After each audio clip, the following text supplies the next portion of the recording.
Welcome to this in our series on pain in collaboration with We Connect, a FIDEM Charity Foundation project. My name is Bryn and I am an osteopath and fitness professional. In the previous videos we've explored what pain is and how it works. In this video we're going to consider two types of pain experience, acute and persistent pain. We all experience pain and there are many kinds of pain. There can be sudden pain, for instance when you step on Lego or a stone. And I use Lego as an example as I have a 4-year-old and I think stepping on Lego is a special kind of pain. Anyway, the point is we can experience pain in many forms, from grazing our knees, twisting or spraining our ankle, or banging our elbows. Then there can be the types of pain from a more unpredictable cause, bending down to pick up a towel or to tie your shoelace, sneezing, reaching into the back of the car, things that you have done 1,000 times. These pains can range from mild to intense, debilitating pain. You can also experience pain for which there seems to be no obvious cause. For example, you may start to develop neck pain when sitting in front of a computer, something that you have probably done for many years before suddenly starting to experience dull, nagging aching in and around your neck. This may spread down the arm or in and around the surrounding area. In previous videos, you were introduced to the concept of pain being likened to an alarm. That is, pain is as a warning system that actual or potential danger exists. The human body and experience of pain is far more complex though than a simple fire alarm analogy. Our inherent alarm system can adapt. That is to say, it can become more sensitive to less stimuli.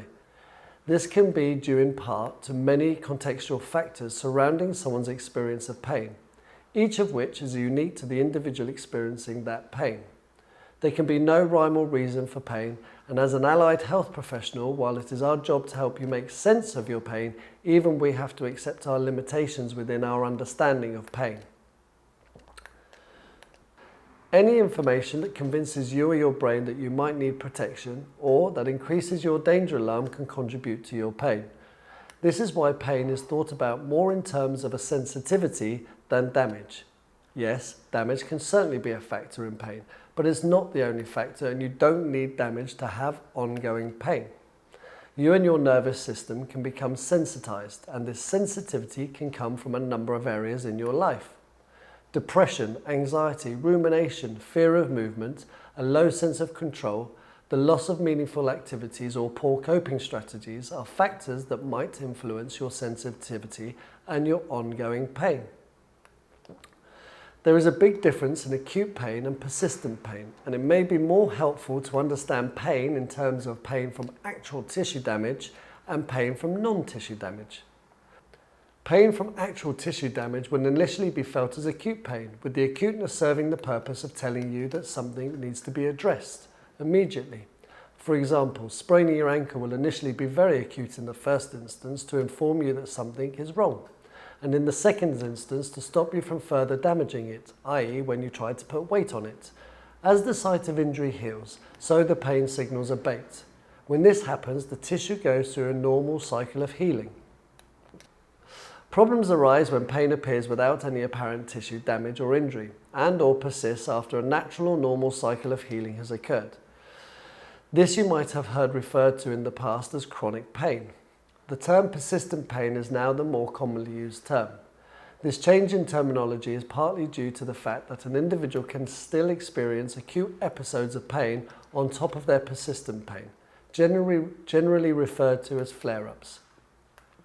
The ups and downs of persistent pain is more to do with the central nervous system than tissue damage, and can be likened to a volume button in which it can be turned up or down depending on multiple factors unique to the individual experiencing them. Part of the modern day approach to persistent pain is working with individuals in helping them understand what their individual triggers or limits are and how they can influence them so they can reduce their baseline pain intensity and/or manage flare-ups as and when they occur. The aim of this approach is to give individuals more control and help facilitate them in moving towards being in charge of their pain, rather than the more helpless and desperate picture that is so often painted for people living with persistent pain. So that's all for now on types of pain. Today we've looked at acute pain versus persistent pain, and in our next episode we'll be looking at why pain persists. Thanks for joining me, and again, if you've got any questions, please get in touch. We're more than happy to try and help, advise you or guide you as best we can. Thank you now.